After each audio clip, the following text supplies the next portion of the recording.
Good evening to one and all.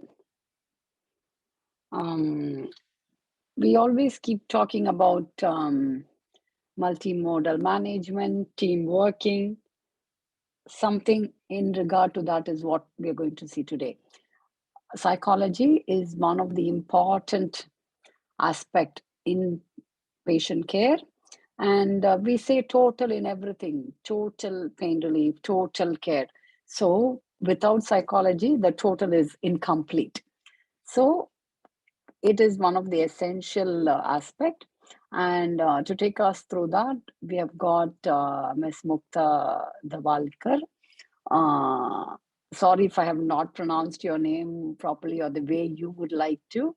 And it's a pride and privilege to have you to take us through this very important topic. She is a registered clinical psychologist, one of the rare people, very difficult to find someone.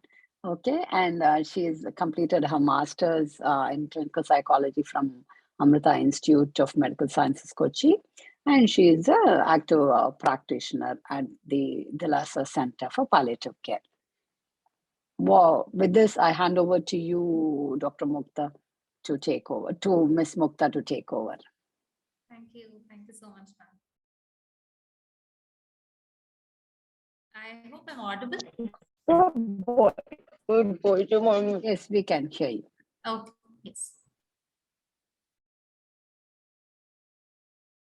Let me just start my slides. Yes, we can see your presentation too. Okay, great. Yes. So, hello everyone.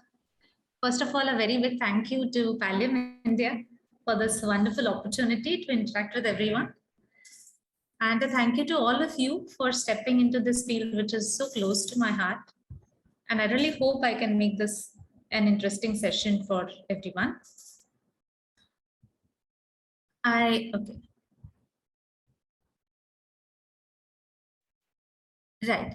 So let's just quickly, you might have already, of course, gotten an idea of the basics of what is palliative care, and you might have had introductions to it so far. But let's just quickly have a review and look at the definition. So if we to look at an official definition of what palliative care is treatment aimed at improving quality of life of patients and their families who are facing problems associated with life-threatening illnesses.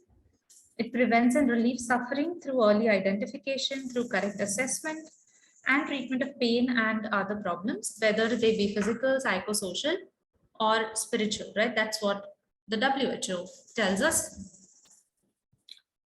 Now let's move away from this definition a little bit. And instead of theoretically understanding this, let's look at what we do as professionals on a day-to-day basis, right? Some of you might already be working in hospices or in palliative care settings. But even if you're not, even without actively working in palliative care settings, working as a medical professional, you would have witnessed people suffering, right?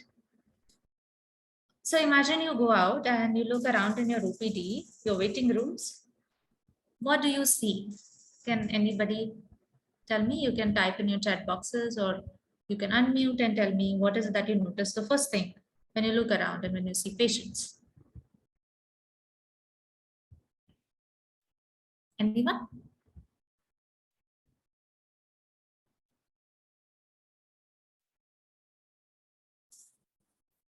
Sense of despair. Okay. Absolutely. Anything else that you notice? Anxiety, somebody said in the chat box, they look panicked, okay, anxious patient and caretakers. Absolutely, right. So it's not just physical pain that we see, right? There is so much more to that. So the first thing we notice about a person who's suffering from an illness, they might look unhappy, they look emotionally distressed. Some of them might be crying, some of them might look scared, some are restless, pacing up and down, just like all of you also said. So we realize that the patient is not only in physical pain and distress, there is also a component of psychological, social, spiritual distress to it. The quality of life is really hampered. They are unable to do things that they once did so efficiently. Things which added value to their life, like earning for themselves, their loved ones, feeling good, mind and body, being able to do things that they love. Little things, going out, playing, spending time with friends, enjoying eating good food. But these little things which added to the quality of their life and added so much. And so much of that is lost or reduced. And palliative care is all about looking into these aspects along with pain and symptom management, right?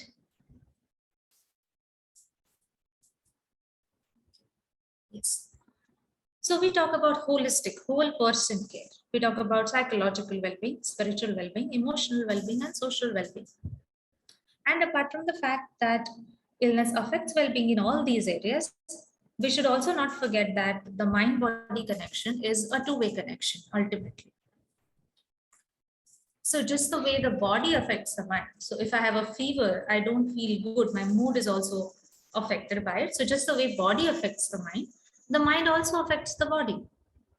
And hence psychological, social, and spiritual well-being will have an impact on the physical well-being as well.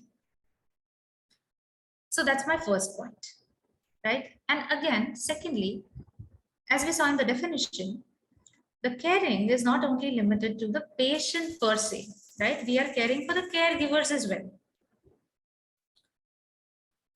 We are looking after the patient, we are looking after their family. Why is that? Can anybody guess?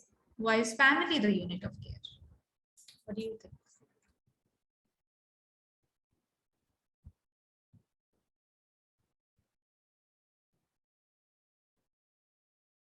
Anybody?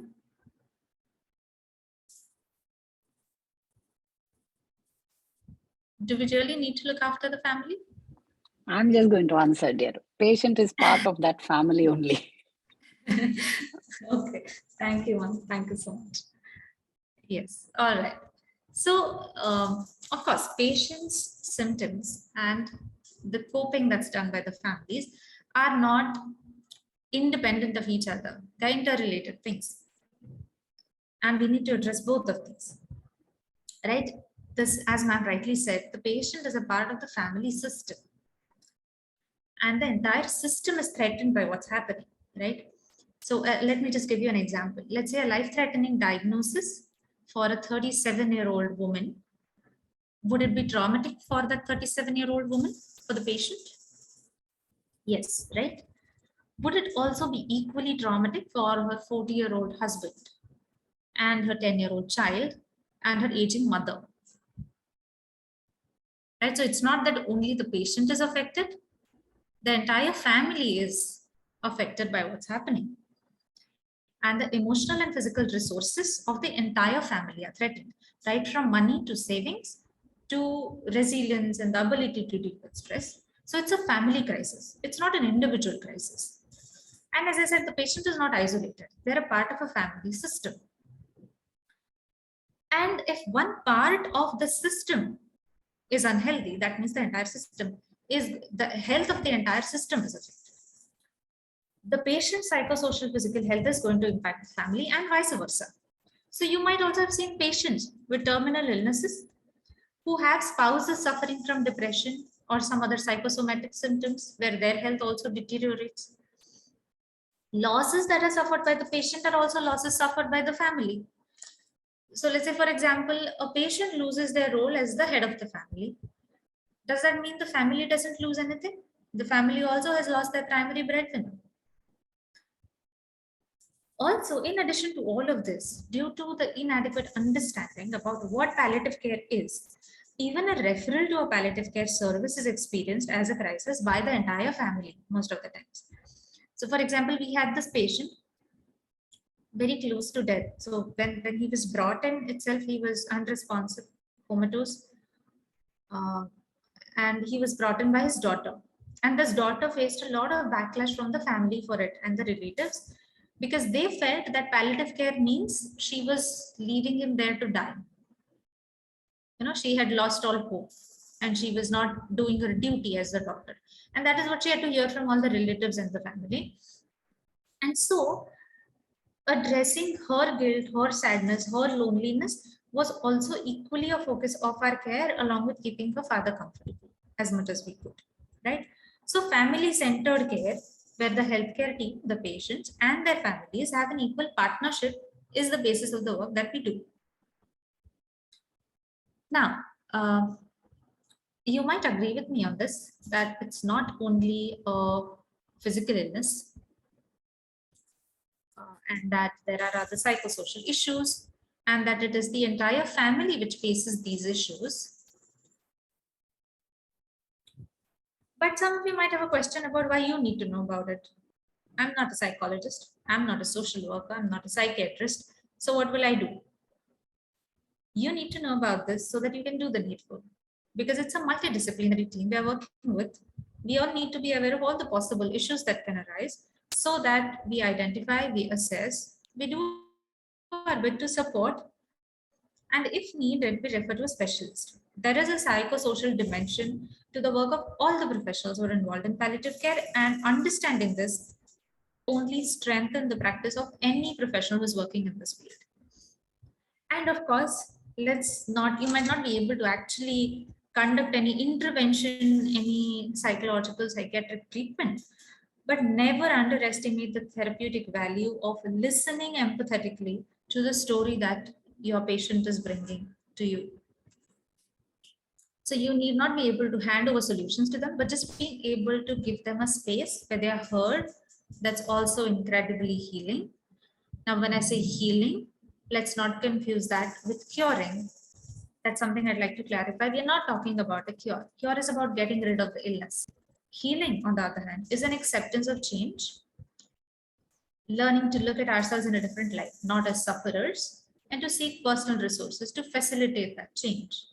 So basically, to put it in a nutshell, look within and find the strength to deal with what's happening. That is what I mean by healing. And you all can promote it in a big way in all your patients.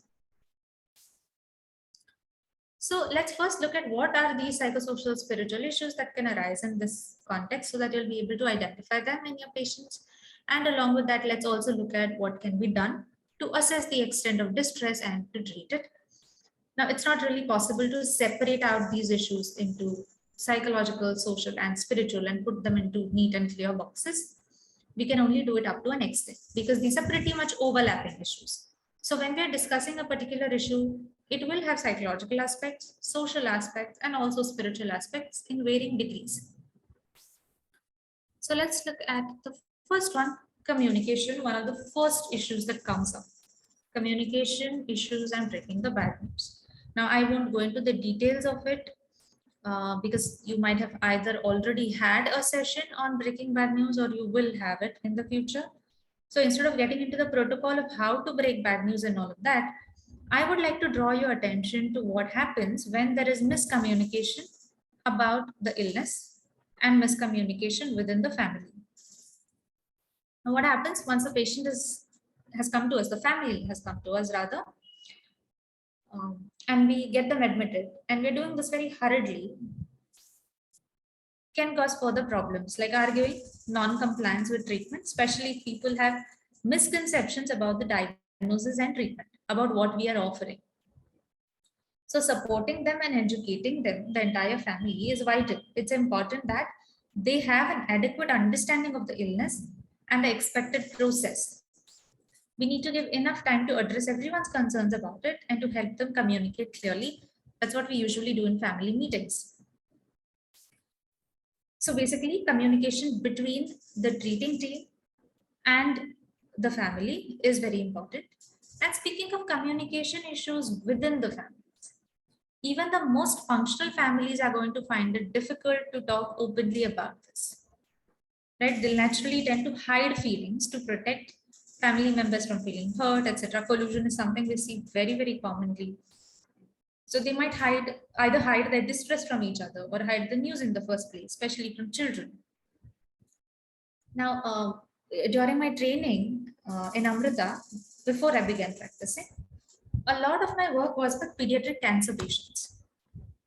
So I've seen innumerable such parents who Actually, I don't even remember coming across a single one who didn't hide their own pain and sadness and fear from their child.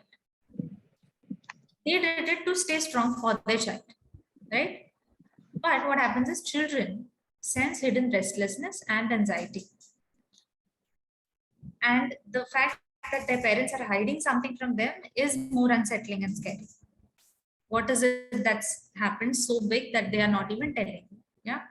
So usually, whether to tell them or not is actually not a choice. Because one, they read emotions around them. They notice adults talking in hushed voices and quickly wiping tears. And secondly, they respond to body language. They can see sympathy in people's eyes. Thirdly, they are aware of changes in the routine. They realize that mama went to hospital, she hasn't come back yet.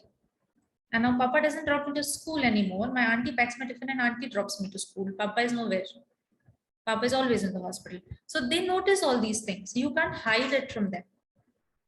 Honest, open communication in a way that children understand is the key in this case. And we need to help parents see that if they're misguided in their attempts to protect their children from harm. So one of our major roles is in facilitating open communication and expression between members of the family and between families and the treating. Now, the second thing that we come across, the second issue, is predominantly social in nature, loss. I'm not only talking about a loss of life. There are so many losses experienced by patients in relation to their social world, concerned with their engagement to the world outside home, with the roles and relationships that they have in the family and outside the family. There's loss of a future, there is loss of social engagement, there is loss of roles and identity, there is a loss of self-esteem which is associated with that identity. For example, loss of my role as a teacher is associated with so many things: a loss of financial independence, making a meaningful contribution to society, loss of living according to my values, my confidence in my role. So much of my self-concept is linked to who I am and what I do in a social context. And without that, we might not even know who we are. So as mobility and energies decline with the illness progressing, it becomes harder to participate in social events and to maintain friendships that were built on shared activities and interests. Social isolation is a frequent source of pain for both the patient and the carer. In some cases, it is possible to an extent to get these patients and family members to meet friends or colleagues to have meaningful interactions with them. But for some, the change in the way they feel about themselves and their declining function creates a wide gap between their past social engagements and the present limitations and conditions. So for them, a solution might be to participate in new social groups altogether instead of trying to integrate back into old groups. When I say new social groups, I mean something like cancer support groups, caregiver support groups, where they can both learn how others deal with a changed identity, look at their own situation in a context, and continue to feel that they can make a contribution. Especially with patients who say that they have stopped talking to people because they hate the look of sympathy or pity in their eyes, that they notice people hesitating in sharing good news, that they don't talk about anything else but treatment. Such kinds of experiences can lead to a feeling of being left out or being unable to connect with those who are unaffected by the illness and going about their previous routine. And this can also lead the person to withdraw further, which can cause them even more pain and hurt. And not just the patient, the carers also have a changed identity. They might be struggling to sustain other commitments to a job or to other needy family members. They might have put their life on hold because they put the needs of the dying person first. But man is a social animal. You might have witnessed caregivers helping each other in hospitals, striking up a friendship in wards, and they do so very naturally because of their need to connect socially. And because in such places where they have people suffering through similar things, where they are going through similar things, they feel understood. They feel a sense of connection. And that is why support groups can really help when it comes to social pain, when it comes to a loss of social identity and a loss of social engagement. Third is, well, unfinished business. Can anyone tell me what that is?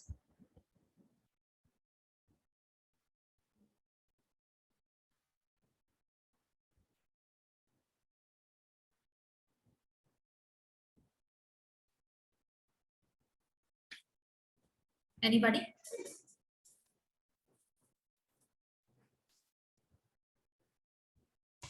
Can you guess what unfinished business is? The word itself will give you a clue. Okay, writing a will. Getting the children married, Getting children married. Okay. setting up the finances for the future family members.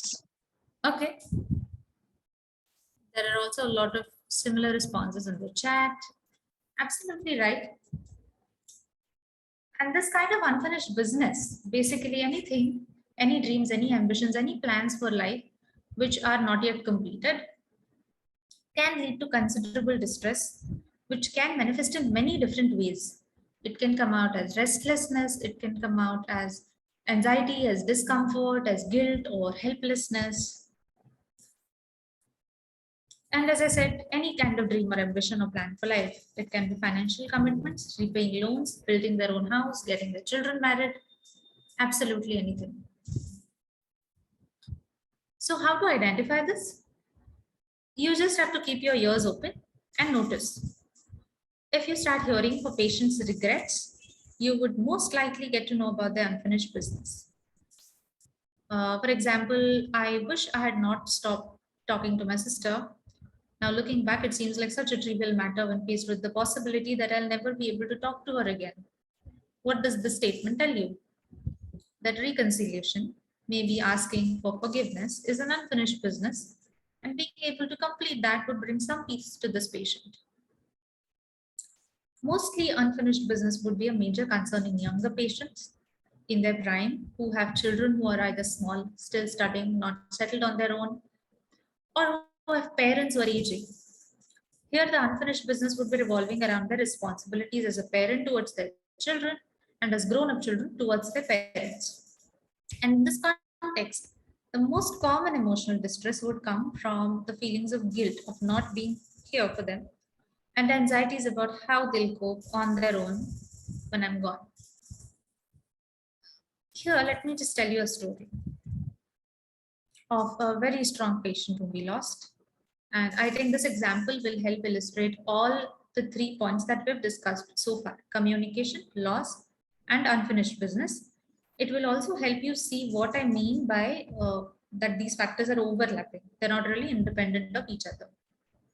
So this patient, she was a lady in her 30s, diagnosed with an illness, only to know that it was in the terminal stage, that there was no curative treatment available at that point.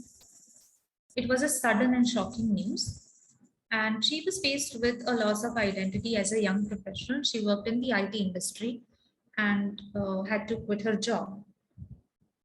As days passed and she quickly deteriorated, becoming dependent on others for her very basic needs. She could not bathe herself. She needed help to walk to the toilet. There was a loss of dignity, which was especially painful for her to bear at such a young age when no one is prepared mentally for something like this. There was a loss of role. She had 2 young children, one barely a toddler who couldn't even walk yet. She couldn't fulfill her role as a mother.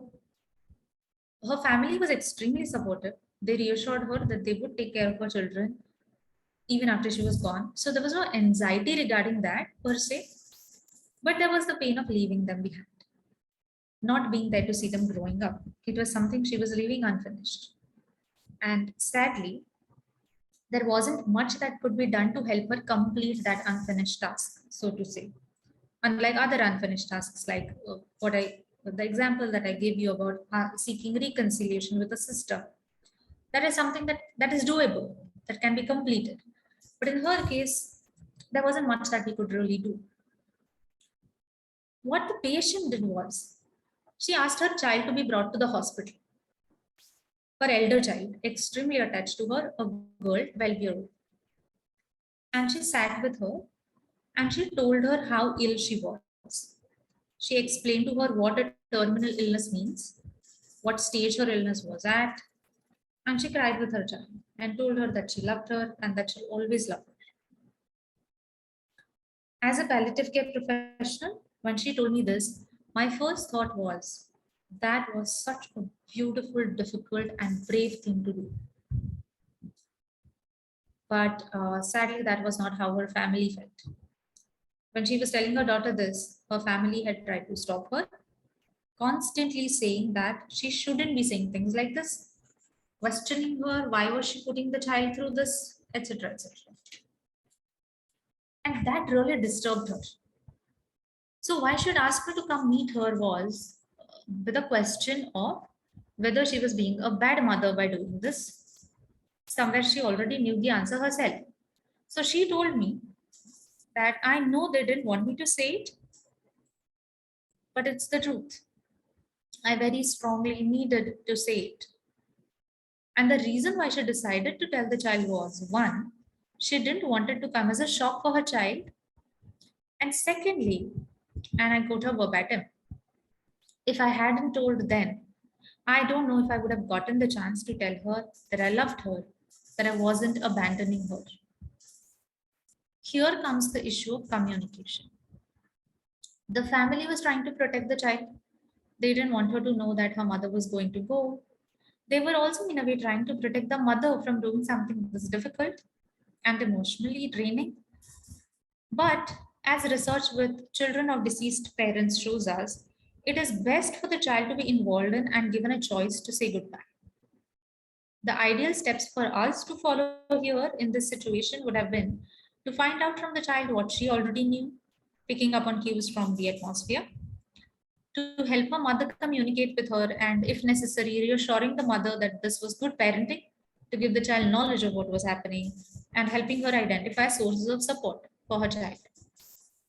And my patient intuitively did all of that. This patient's only request had been to help her child through the and supporting the child through it. And in doing what she did, in telling the child and making the request to us, she did indeed take care of her unfinished business to the best of her ability.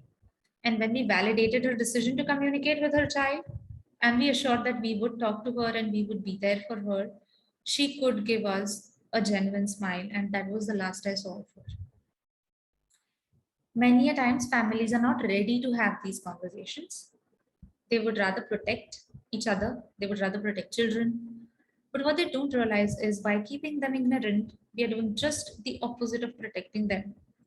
We are not, especially for children, we are not opening up doors for them to ask their doubts, to prepare themselves for what is to come, and to ensure that they don't blame themselves. Children often do that. So, moving on, so far we saw three things. We saw communication, we saw loss and unfinished business. Next comes a very practical issue, and that is financial problems. As we look into a comprehensive psychosocial assessment, we also inquire about financial concerns. Many times, as people undergo long treatments over years without any money coming in, it drains out much of their savings. Some might be from a poor financial background to begin with. So, financial issues is a very real concern. Why are we addressing it under psychosocial issues? Because it is a source of distress for many. It can even stop them from help seeking. There might be fear and anxiety about it, which again means that they might not respond very well to our treatment if these underlying causes of anxiety are left unaddressed. So, talk about it. For some people who have been well off until then, receiving help, receiving charity, or asking for help can be extremely difficult. It can lead to a loss of self esteem. What is our role in all of this? To talk it out with them, to listen to their perceptions. How do they feel?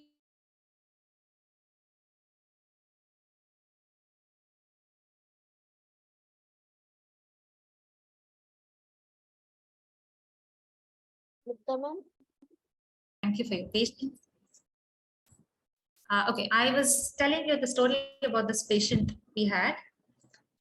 So this person, he kept insisting after admission to take him home. Okay, he got admitted, but the moment he got admitted, he began telling us that no, I want to go home. Very adamant about it. And he had a young son who was working. And the nurses inquired with him whether he was not happy with the care he was receiving. Was his pain not being managed the way he expected? Basically, everyone was trying to find out what was the reason he so desperately wanted to leave. Then we realized that he was troubled, thinking that this is a private hospital and it is going to cost a lot and we can't afford it. Being a proud man, he felt ashamed to share this with the treating team.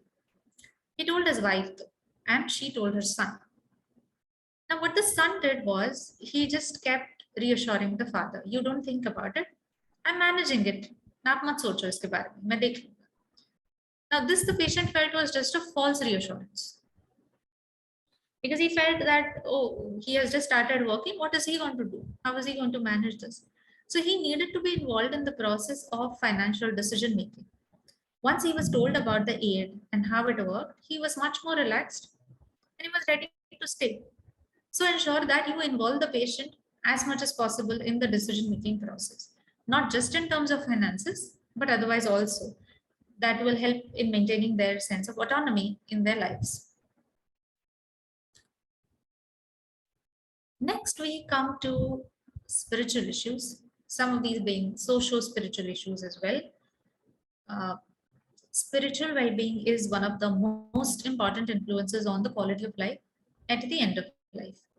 So patients may experience a number of spiritual issues, including but not limited to lack of meaning, guilt, shame, hopelessness, loss of dignity, loneliness. There could be anger towards God, feeling abandoned by God, feeling out of control, a lot of grief, spiritual suffering. So this is not only limited to religiosity or faith, it goes much beyond that. As one nears end of life or faces the reality of being mortal so closely, they will start, or they might begin to have existential questions like, what is even the meaning of life? What is the purpose of life? What did I even achieve in my entire lifetime? And with that, they might start to think about the past and start questioning, what did I contribute? What am I leaving behind? So it is important to help them reminisce, to look at past trumps, what they have achieved. It could be something very simple. For example, raising good children, having being a valued employee of the company where they worked, something as simple as that. Basically, the patient knowing what they did was valued is what is going to keep their hopelessness at bay. So reminisce past trumps and let them know that what they did was valued. Now, this is a time when reviewing the past can put the present in context. That can be very affirming to the dying person. And this can be done in several ways. For some people, informal talk with family and friends may as well give them the opportunity to go over the past, good things as well as tragedies, and to receive confirmation from them that their contribution has been valued and is important to the family. For some others, a more formal life review may be helpful in settling the anxiety and uncertainty. Formal life review processes, questionnaires have been developed in many parts of the world. Many of them are also available online for free. Again, let me tell you about this caregiver we had. His grandmother was with us. She had two paid caregivers with her, and she would constantly keep complaining about pain. She wouldn't stop. And her grandson had come for 2-3 days to stay with her. And we had the opportunity to talk to him before he went to meet her. And we had spoken about the life review and we had spoken about how it was important for her at this stage. So he sat and he reminisced with his grandmother. He asked her about past incidences when she was young, when she was his age, how did she meet her husband, all the good memories. And she didn't once complain of pain in those entire 2 days. She really enjoyed talking about the good old days with her grandson. And it's not just this particular experience that is making me say this. Research also shows that there is an improvement in life satisfaction and reduction in stress following such a review. Now, associated with a life review can also be a wish to leave a legacy or to be involved in planning for the future of loved ones. Some might want to have concrete gifts that they leave behind. A poem they wrote, a painting, a sari, a recipe book. A parent with young children who is dying may wish to leave a letter or an audio tape or a videotape for the children to keep and refer to as they grow up. You can help them if you have, especially if you have nursing interns at your place, they are very much ready to do this. They can help them make memory books with messages, with pictures, other small souvenirs to give to their families, or something personal for all the things that they would miss. Let's say the child's birthday, marriage, graduation, etc. Basically, any material which concentrates on demonstrating the value of the family for the patient. Reminders of times that they share, it is likely to be greatly treasured. Now, you can even, I mean, just imagine if somebody that you have lost had left something personal for you, how precious would that have been for you? Something similar. Now, making a will is another way of ensuring that the patient's wishes continue to carry weight after your death. Now, this is something that we can definitely talk to the patient about, especially in India. I think I'm not really sure about other countries, but in India, definitely people are very much still defensive when it comes to talking about will. They're not ready to do something like this in the face of an emotional roller coaster. We cannot force them, definitely, but we can definitely make sure that we let them know that this is a way of ensuring that their wishes are respected. Apart from this, spirituality, very simply put, is being connected to something greater than our own self, a higher power, right? Not necessarily God, but a higher power. I'm saying not necessarily God simply because I don't want to limit it to religion. There is so much beyond that also when we talk about spiritual issues. Now, assessing the patient's spiritual beliefs, assessing the importance of spirituality in their life, exploring whether they belong to a spiritual community is something that we need to do. So, and never assume, okay, always assess if spirituality is important for the person. Once you have assessed, ascertain how important and how helpful. A simple question is often sufficient. Something like, is your faith or spirituality or religion helpful to you? How important would you say it is to you? And of course, we can have a follow-up question of, are there ways in which we can support you in your faith or in your religious or spiritual practice? Why do we need to ask that? Are there ways in which we can help? Because many a times patients are not aware. We know that this is holistic care. We know that we are looking after their spiritual well-being also. The patients might not always know. Most of the times they do not know. They feel that this is a doctor, so all I can share with them is my physical bodily concerns and nothing else. So, for example, again, there was a patient at Dilasa and he reported that he used to visit a local temple every evening. That was a part of the social fabric of his life also, where he met his neighbors. And when we inquired if he had noticed, like when he was brought in, if he had noticed that we had a small place of worship in the hospital right at the entrance, he said yes, he had noticed, but he was bedridden. And we asked him if being able to go see the idol in the evening and sit there and pray there for some time would help in any way. He said yes. It was just a matter of arranging for a wheelchair and a nurse to take him to the next room. It had never occurred to him that he could ask for it and the hospital staff would be willing to do something about it. So interventions need not be complicated. They need not be about super brain science. Mostly they just need to be compassionate and human for them to work. How does this help? For those people who believe in it, spiritual concepts like transcendence, soul, liberation, reincarnation can help patients deal with dying and to make meaning of it. It can also help reduce suffering and it can facilitate acceptance of the situation. This acts like a buffer against distress, particularly hopelessness, helplessness, depression, death anxiety.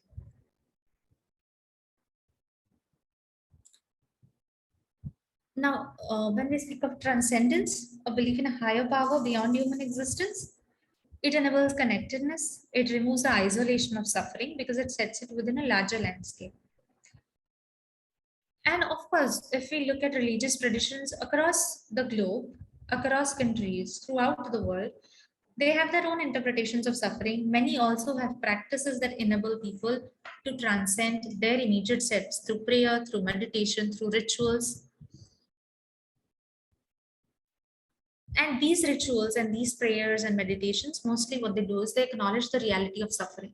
They acknowledge that, yes, this is happening, but they also point towards an ultimate goodness of the universe and fulfillment of the human soul beyond suffering. So for those who believe in it, it is definitely a major buffer. Even for the families, rituals following death is how the family makes sense of their loss. The acts of remembrance can aid in processing grief. But let's make sure that we don't let our own beliefs interfere. We're not pushing the patient in any way to engage or to not engage in spiritual practice. It is our job to respect their spiritual orientation or a lack of it, and to encourage spiritual practice if a person is already engaging in it or would themselves like to engage in it, never to push them, those who do not want. So ensure that patients are given the opportunity to express their spiritual beliefs and practices. That's it. Next is grief and bereavement. Grief, as we all know, is the emotional response associated with loss. It is an inevitable dimension of humanity and an adaptive adjustment process. We need it. We need grief. And a process that can be approached with courage if proper support is available. Intervention is not always warranted, not always required. For the majority, although bereavement is painful, their personal resilience will ensure their normal adaptation. So we don't really need to have routine interventions because normal grief is not pathological. As the patient and the family journeys through palliative care, the clinical phases of grief progress from anticipatory grief through the immediate news of the death to the stages of acute grief, and for some later the complications of bereavement. Let's first find out what is normal grief, okay, so that we know what not to pathologize. So features of normal grief are emotional waves of distress, unavoidable crying, being preoccupied with thoughts of the deceased, reduced concentration, other somatic symptoms like restlessness, numbness, weight loss, fatigue, behavioral symptoms like social withdrawal. Here, we just need to be a supportive presence. Let them know that we are available to help if they ever feel the need for it. Sometimes active intervention is required when we see some abnormal patterns. One is anticipatory grief. Anticipatory grief precedes death. It results from the expectation that death is going to happen. Now, there are certain difficulties which can emerge in anticipatory grief. Impaired coping, definitely, where family members might deny the seriousness or might withdraw and not be involved or might show anger. Now, our role here is to encourage them to express their feelings openly, to help them recognize that saying goodbye is a process. There are going to be opportunities to celebrate the life of the patient, to express gratitude, to take care of unfinished business, and to reminisce on the way. Next is complicated grief. Now, complicated grief also represents a pathological outcome involving psychological, social, or physical morbidity. Prolonged grief with difficulty accepting the loss, meaninglessness, even 6 months or more after the loss, is what we call complicated grief. Many times it is also associated with poorer physical and mental health outcomes and even suicidality in those who are left behind. This is when active intervention is required. Inhibited or delayed grief is again a form of complicated grief, an avoidant form of complicated grief, where initially when you expect an acute stage of grief, you see the person being completely normal, and much later there is a delayed response to the grief. And second is disenfranchised grief, which we also call the hidden sorrow.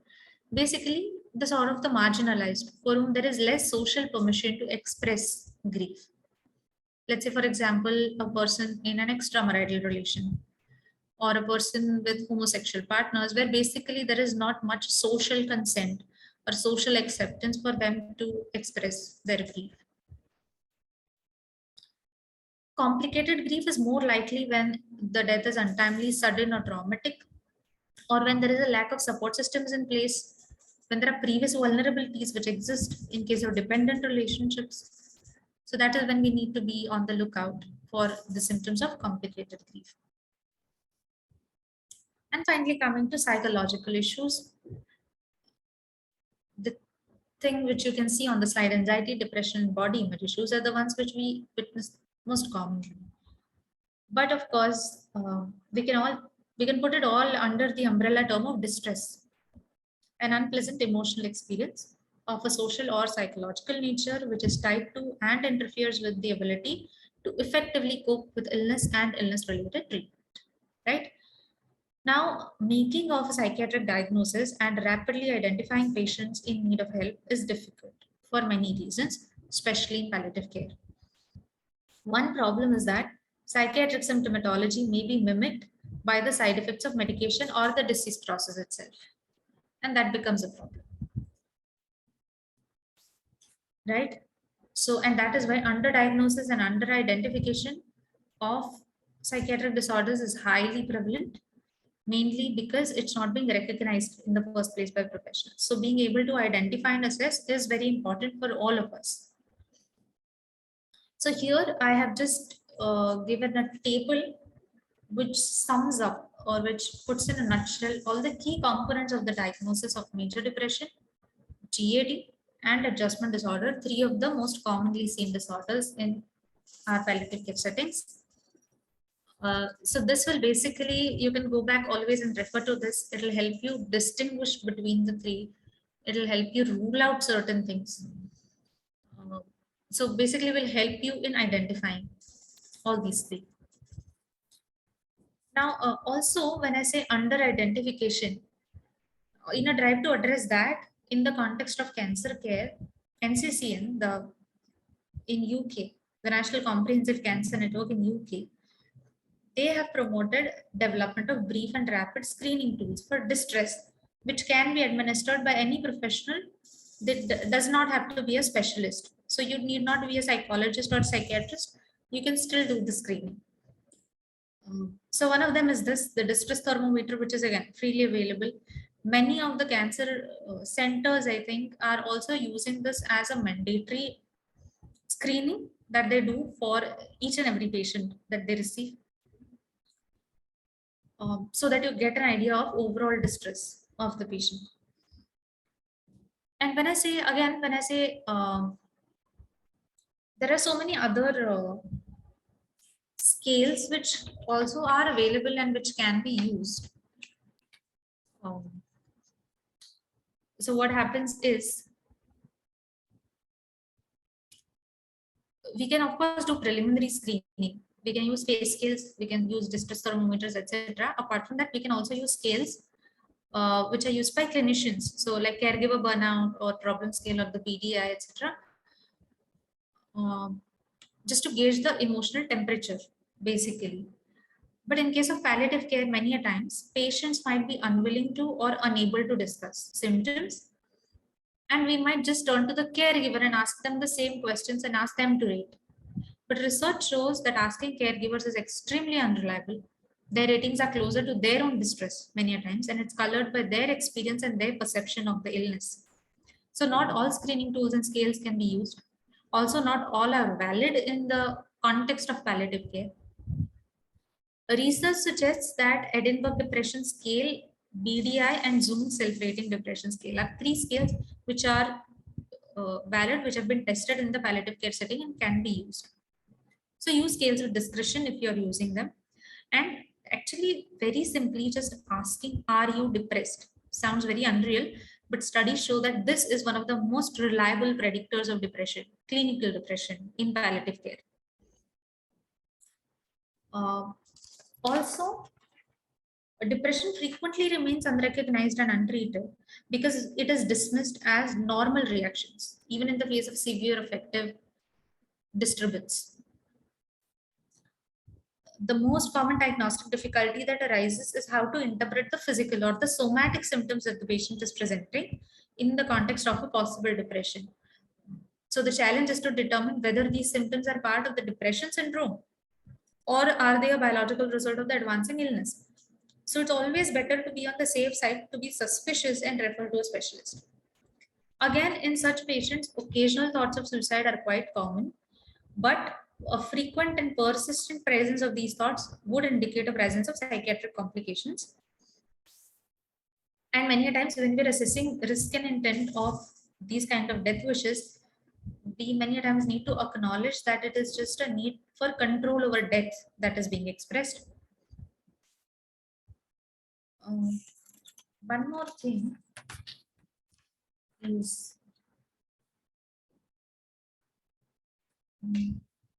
also it's very helpful to also look at the non-somatic, the non-physical issues that we see, or the symptoms of depression that we see, especially in palliative care patients, so that we don't get confused between the two. So that is something that we need to be aware of. So all the members of the healthcare team should observe and subjectively report distress that they feel is psychological in nature or is psychologically mediated. So when I say psychological in nature, I mean things like fear or anger. When I say psychologically mediated, I mean things like pain or breathlessness. These may or may not meet the criteria of a discrete psychological disorder. Right? It's also helpful to assess at admission and always keep an eye out for appearance of new symptoms, just like you would do for a physical symptom. Because regardless of the etiology or the diagnostic label, it is ultimately about the patient's subjective distress, which we need to help with. Right, and here are some final pointers about what our patients really need, what your patients need. The psychosocial aspects of care of the dying person, whatever their diagnosis, includes the need for understanding of symptoms, of the nature of disease and the process of dying, of acceptance regardless of the patient's mood, sociability and appearance, a need for self-esteem, being involved in decision making, a need for feeling safe, a need for belongingness, a wish to not feel like a burden to others, a need for love, a need for spirituality, and a need for hope. So in the provision of psychosocial care for people at the end of life, each of these needs must be identified and addressed. I've also included a few links. You might have noticed there was one before also. You can check both these links out later. They'll definitely help you understand more about these issues that we have spoken about. Lastly, just a few do's and don'ts. Just be honest, be trustworthy, respect their rights to make their own decisions, set aside your own biases, make it clear to them that even if they refuse help now, you're always available. They can still access help in the future. And ensure confidentiality unless the issues mentioned affect the safety of them or of others. And always provide information. Don't keep them blindsided. Don't make false promises, give false information, false reassurance. Don't pressurize people into telling their story. Be grateful if they're telling you that, but don't pressurize them to tell you their story. Don't judge them for their actions or their feelings. Don't talk about yourself, your personal issues, your troubles. Never do that. Don't philosophize or moralize or preach. So, as you see, most of these needs, most of these do's and don'ts are actually not about you being able to provide technical therapeutic expertise, but about being a non-judgmental, compassionate presence who is witness to their suffering, who is giving them space to express their distress, and who is accompanying them on their journey, trying to help add life to their days, not simply days to their life. Thank you. Any questions?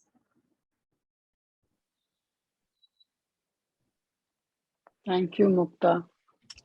Really, you've covered everything, because grief is also part of the care, and entirely, like as we say, total. If we don't do that, even in this part, it won't be complete.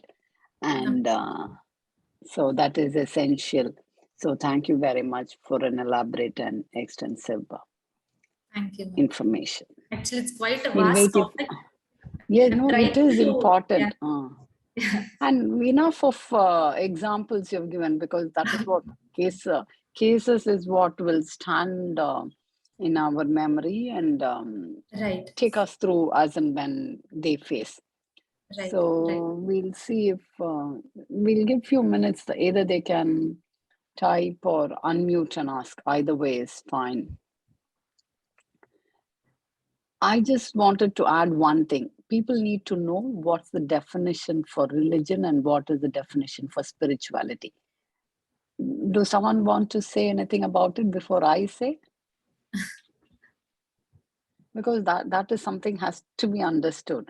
Because why I'm telling that is extensive studies and data is available to say that if someone has some spiritual element or anything in it in themselves, they are found to manage these type of life-threatening situations better, and they have better quality of life.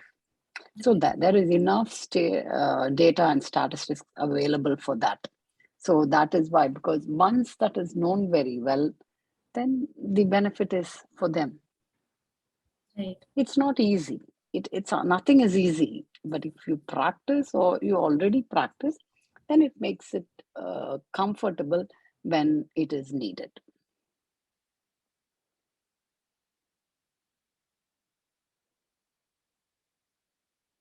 Everyone is very quiet.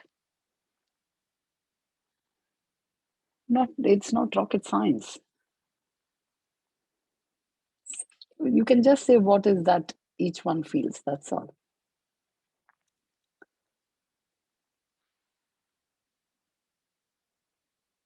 Because we do have a case, we can do the case and then come back and see. Basically, religion is custom and belief. Okay, and spirituality is what, as she mentioned through our session today, spirituality is what is meaning to life and what is purpose of life. So they both are not the same. So just by custom and practice, see, one can help the other, but they both are different. So that is what is to be understood. Someone had typed something, let me see. Religion is generally by birth or conversion. Spirituality is what you believe in. No, as I said, no, like they both are totally. This is what is the general. There are plenty of articles also on this, like because as I said, quite a lot of studies have been done. So religion is a custom and belief, custom practice. That is religion. Spirituality is totally so exactly. If you see what is the purpose of life, what is the meaning of life, what is that, so those two are the things which come under. Normally they say, as she said, no, why me? So those type of things are will come under spirituality. What religion is generally by birth or conversion, that is again, that is by birth or conversion. What do you mean? What is the practice you were doing? What is that you have changed? That is what it is. So this is the broad uh, definition which is generally given. Okay, in that case, Sripriya, we can go ahead with the case presentation, and then we can have the discussion for both together. Yeah.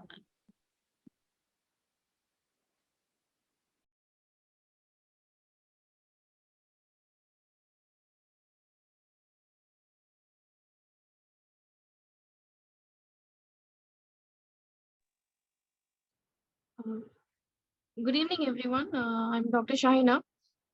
I'm here to present a case about a 55-year-old male patient who has been diagnosed as CA esophagus stage 4.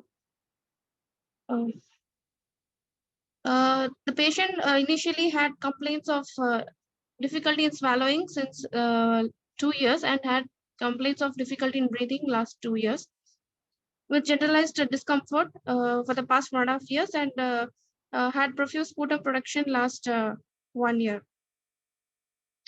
History of illness, history of difficulty in swallowing for the food for the past 2 years, initially which was started with the swallowing of solid foods, and it progressed to liquid foods. And history of difficulty in breathing also for the past 2 years, initially on walking and on mild exertion, but now it's been progressed to dyspnea, difficulty in breathing even at rest. There was a history of generalized discomfort and restlessness for the past 1.5 years, which was mild, and now it is progressed to this stage, at which time he was admitted in the hospital for further evaluation for the last 2 months, I suppose. And also there is a history of scooter protection, which was around for it's bringing about around 500 ml of sputum per day, it seems. And there is also loss of appetite, loss of weight, and all the cancer symptoms was there. History of loss of sleep, but his cognition was maintained. There is no issue of difficulty in speaking or recalling the past events, and then his bowel and bladder habits are normal.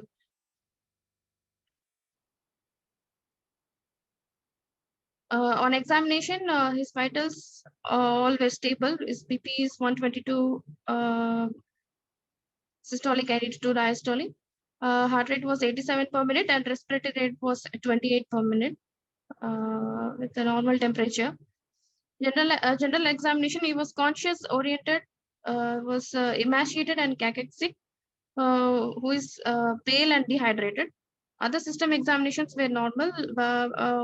On abdominal examination, he had feeding jejunostomy in situ. Treatment and significant investigations, as usual, routine blood investigations was carried out. All were normal, but and the treatment was started with 6 cycles of chemotherapy was given for this patient, which included injection paclitaxel, injection 5-fluorouracil, and injection cisplatin. But the chemotherapy, everything has been stopped, and he was on conservative management for the last 1 month. Coming to the psychosocial aspects, this is a case of a 55-year-old man who was a tailor by occupation, and he was a chronic smoker who was smoking 20 BDs per day for almost 30 years. And he was diagnosed with CA esophagus stage 4 only for the past 2 months. And he is bedridden on palliative treatment now. And he's living with his wife and son. Wife is a homemaker, and son is a daily wage laborer who has studied only up to primary class, and this family belong to lower socioeconomic status. The monthly income of the family is much less than 7,000 rupees per month. For treatment expenses and for chemotherapies, they get loans from their relatives and their neighbors. So financially, they are very weak. And as well as emotionally, they do not know how to take the fact that her husband and his father is at the end stage and on the deathbed, and they only want him to be happy with less sufferings and good sleep till his death. As such medications, the patient was on palliative management and conservative management as such. So he was given with oxygen whenever needed, with 6 to 8 liters per minute. And for pain, he was administered with step 1 and step 2 management of WHO ladder. And nebulization with saline corticosteroids were being given for this patient. And feeding was done with feeding jejunostomy. Nursing care, which includes daily whole body care, is being given to the patient. The main concern in this case is to tackle the financial issues for the treatment and management sake, and to get the patient actually wants adequate sleep and wants to get relieved of the restlessness that he is facing. And also to get adequate nutritional supplements. He is asking for some nutritional supplements so that he can sit and talk with his family members. He is thinking like that. So if he get adequate nutritious supplies, he will be much more active. And he also had a lack of sleep for the past few days. So he wants to sleep adequately and to spend the moments with less sufferings. These are the main concerns. Next slide. Yeah. Summary slide, please. Yeah, this is a 55-year-old man who is a tailor by occupation and a chronic smoker with complaints of difficulty in swallowing to both solid and liquid foods, and who is breathless with lack of appetite, lack of sleep, and cachexia. With feeding jejunostomy in 62 was diagnosed with stage 4 CA esophagus only last 2 months, and I went for 6 cycles of chemotherapy, but now he is on conservative management and routine palliative care. His main concern was, as I told, getting adequate sleep. Because of restlessness, he couldn't sleep properly, and who requires additional nutritional supplements parenterally as well. And also financially, he wants some support to help his wife and his son, and to take care of all the loans that they have got from their relatives. And his wife said that he wanted to spend his final moments peacefully with less sufferings. So discussion points in this case, how can this sufferings be mitigated, both on the patient side and on the family side? And how can he and his family get psychological support? How can the financial constraints be resolved in this case? And what else can be included in the palliative care so that their needs are satisfied? Thank you.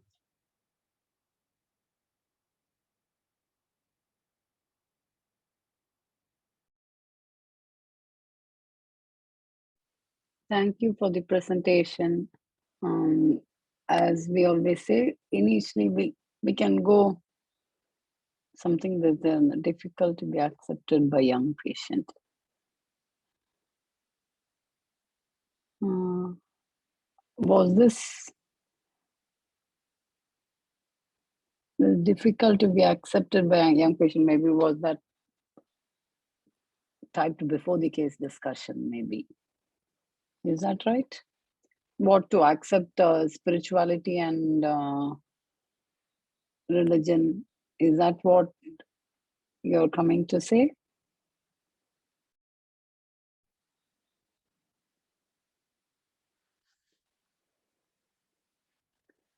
Okay, who, like, I think that was Dr. Kamala. Let me check once again. Yes, that is Dr. Ganapati Appan Kamala. If it was what I had mentioned, or if not, please unmute and speak. And coming to this case, we can go like everyone could give their responses like one by one, like how can he and his family, how can his sufferings be mitigated?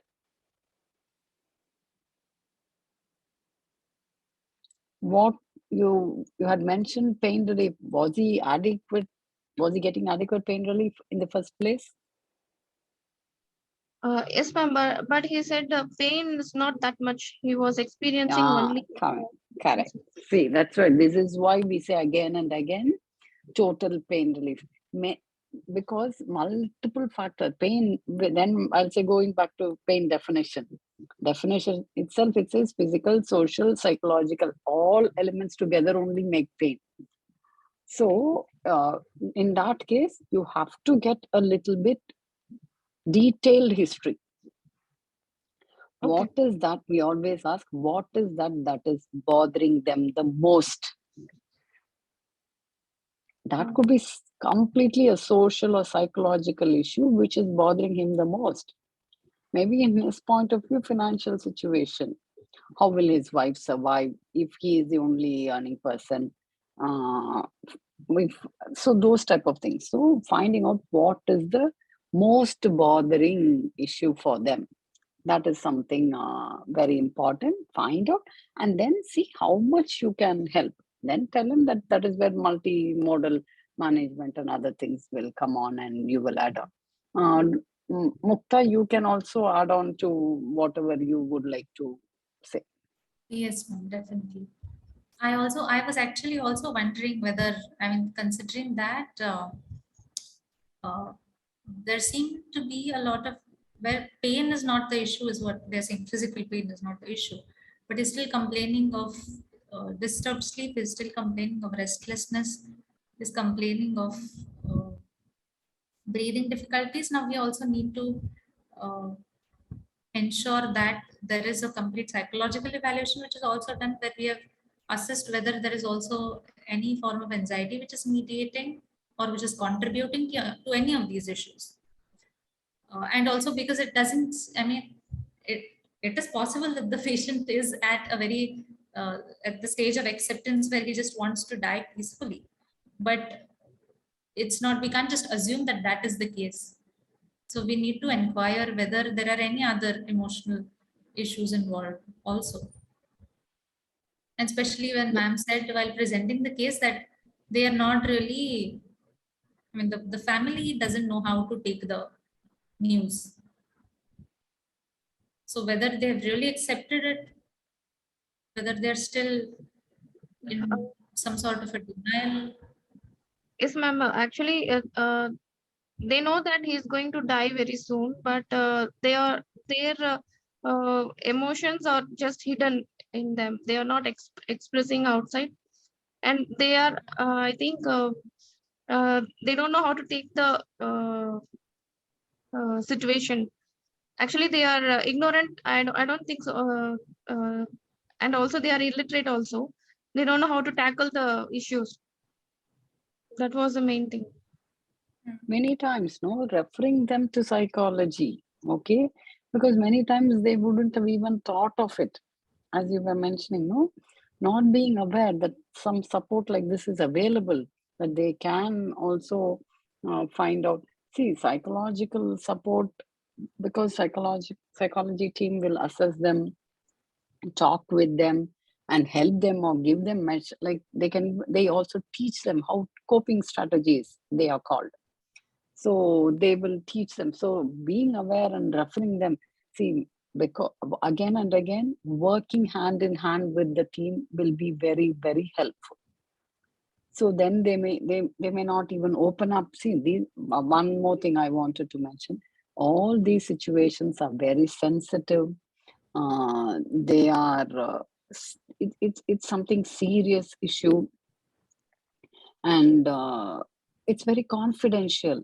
So being affected or being told something suddenly like this is not something easy to be managed. Okay, so they are sensitive and secretive issues which have to be given time and space. So opening up may not happen in the first time when we see them for 5-10 minutes or something like that. Repeated conversations with them will only help them, for them to gain confidence in us and open up and say. So referring them to psychology will be helpful for them. And then going step by step.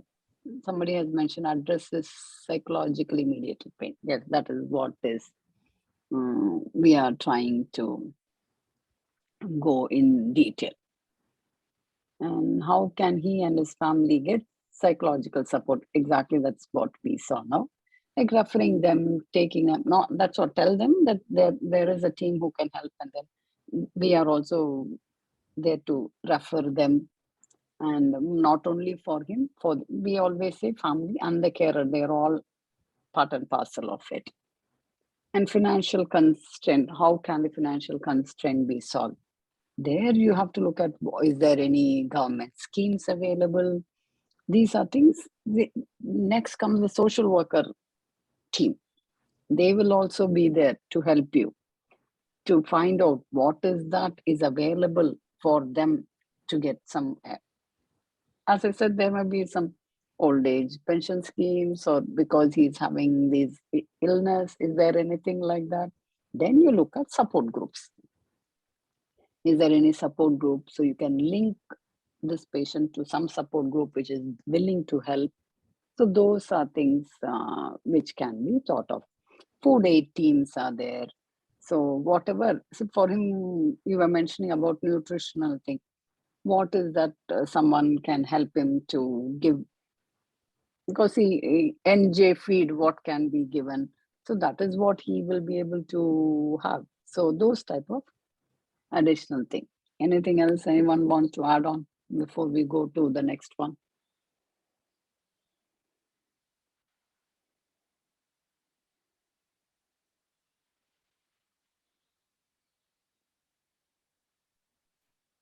Ma'am, Mukta here. Go ahead, Mukta. Not to add, ma'am, but I think what you mentioned about the social worker was also something I was going to mention. They often play a very helpful role, especially when it comes to financial issues. They they have those resources, they have those contacts and connections where they can really bring the patient and these resources together. They're really helpful in such times. Very, very helpful. I keep telling anyone and everyone, palliative care team means doctor, nurse, social worker. This is minimum basic requirement. And psychologist is a luxury. So these three are must. See, without a social worker, even the doctor and nurse will find it difficult, because entirely in that area, what is happening, what is there. As I said, no, they may not open up to us. To a social worker, they will feel comfortable and tell them. And if you get a social worker from that area itself, more easy. She may know them. So social workers play a very, very big role, and they are very helpful in connecting. And then what else can be included in the palliative care so that needs are satisfied? So I think that is what total care is what. Then general, no, when you were going through, I was thinking awareness of general hygiene for the patient and the carer. What are some basic things to be? And these are nursing care, like hand washing, simple soap water washing. These are some things which you have to teach them because they may not be aware. You said they are uneducated. Nothing wrong, because sometimes uneducated may know better than an educated person. So that we are never to be judgmental, but it's our duty to tell them what are the basic care, because the carer also has to be protected. So those type of things, raising awareness about the disease, health issues, and then telling them that there's the possibility of a social worker, psychologist, all these resources are there which they can use for their help. See, in this aspect, either a hospital care or a home care, both will give, I always say, both services render the same type of care. There's no quality or quantity reduction in either of them. Both high, good quality and quantity care is provided in the hospital and in the home care team if it is available. So most of the teams are equipping themselves like that. So either the hospital team has a psychologist, social worker, everyone incorporated. Nowadays, multimodal team management type of things only are happening. And the same thing happens with home care teams also. How much fully equipped may vary from place to place. Is there anything on the chat? Okay, we can come out of the presentation and then see what else rest want to discuss or add on.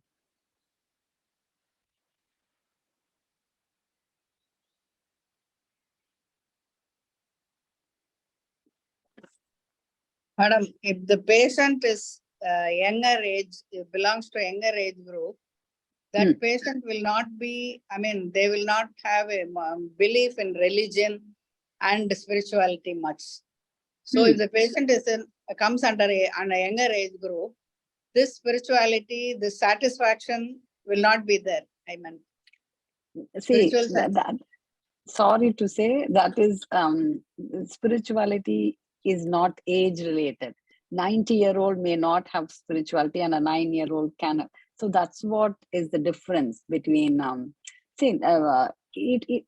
do agree and understand with where you're coming to.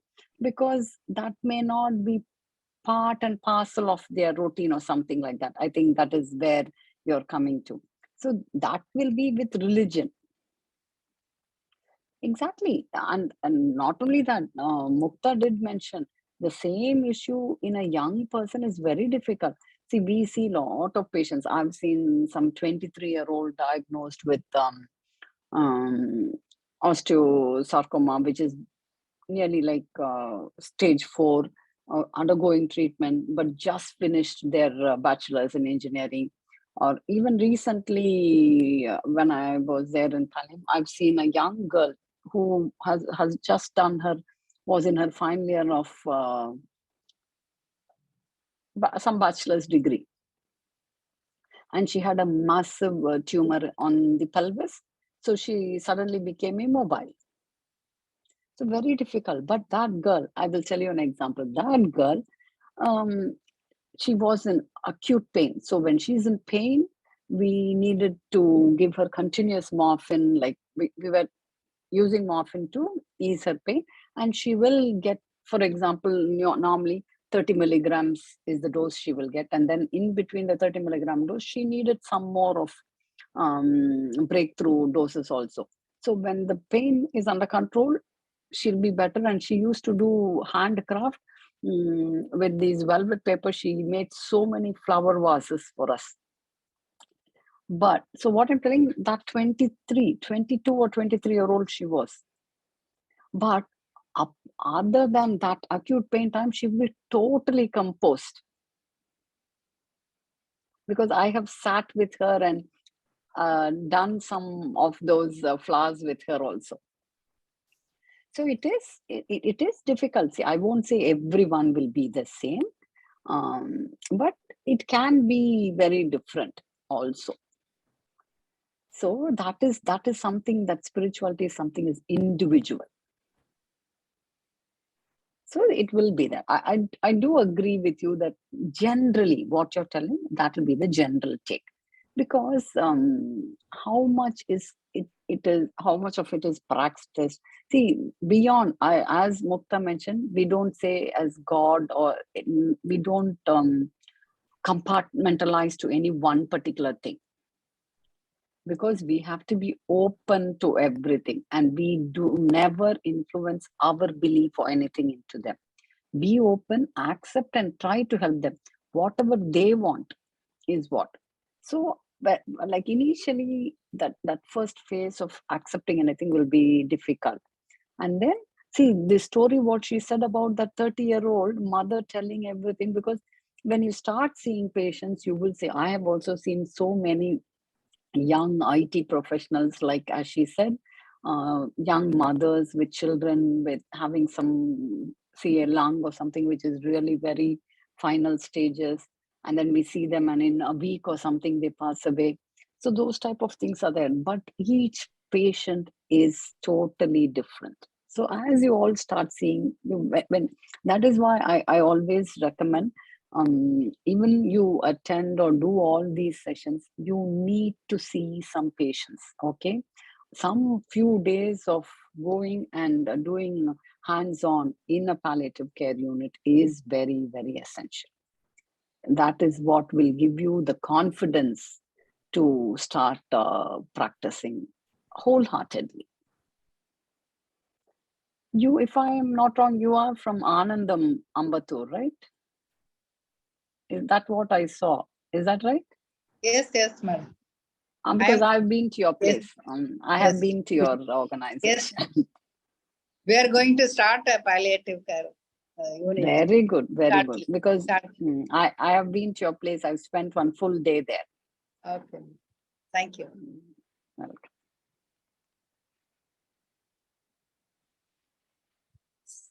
Anybody else wants to add on anything? There was nothing more on the chat.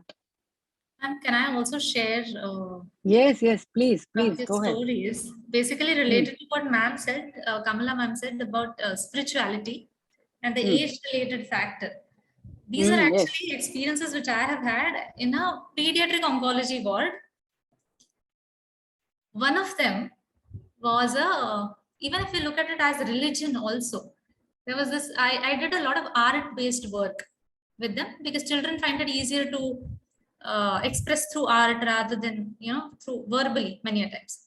So I did a lot of artwork with them. And there was this small boy, hardly 7 years of age, and just been diagnosed and started on treatment. And we were working on drawing something called a safe space. So I just asked him to visualize what a safe space is and just draw that place, a happy place or a safe place. He had drawn his church. That is what his drawing was, of a safe space. And speaking of spirituality in the way we are speaking about it, there was this another girl who was answering her 10th standard that year. She was undergoing chemo. And so because of that, frequent visits to the hospital and all of that. And again with her, she gave me this piece of art one day where she had drawn her classroom. And she was standing at the door of the classroom. Everybody was sitting inside the classroom. The teacher was teaching. She was standing outside the classroom asking for permission to go in. And on the board was a quote which she had written. So much detailing in that drawing. So on the blackboard, there was this quote which read, "If you have to shine like the sun, you have to burn like the sun." I was like, what more understanding of suffering and life can a 15-year-old child give you? So yes, spirituality is, I don't think, is really related to the age of the person. Thank you, Mukta, because this is what, see, more patients, I generally always say, see, all of us say, see, more patients you see, we all learn. That is where I would say there is no dearth for patients. Okay, so once you see all that, and then you will really learn from it. For example, I will say about Ananda. Okay, when I have been there, I've seen they normally have, this is, I'm telling, in 2018-19, 100 patients they will have. I know the organization and their madam, all of them. Okay, so their patients help each other. Okay, I had food also. They have a rota type of thing where they will all make their 5 women will be cutting, another 5 women will be cooking. There's one more person doing all that. So by living together, they're all from different walks of life. So a 90-year-old was looked after by someone in that same organization. So like that, this and all, no, age is no bar. Age is a number. That's all. So thank you once again, Mukta, really, because these two, that is why I just wanted to bring up to know what is religion and what is spirituality. They are two different things. If they understand both, they will. And see, a 7-year-old and 15-year-old, what is the perspective they had?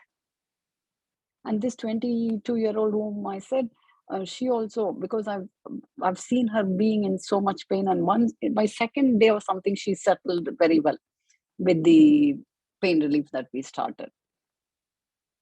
So you will all get there. You will see more patients, learn from every patient, and then move forward. Okay, anything more to be added on? Okay, if not, I will hand it over to Sri Priya. Thank you, Mukta ma'am. Thank you so much for taking out time from your busy schedule for enlightening us on a very less discussed topic, as I told, the psychosocial care and the issues connected with that in palliative medicine.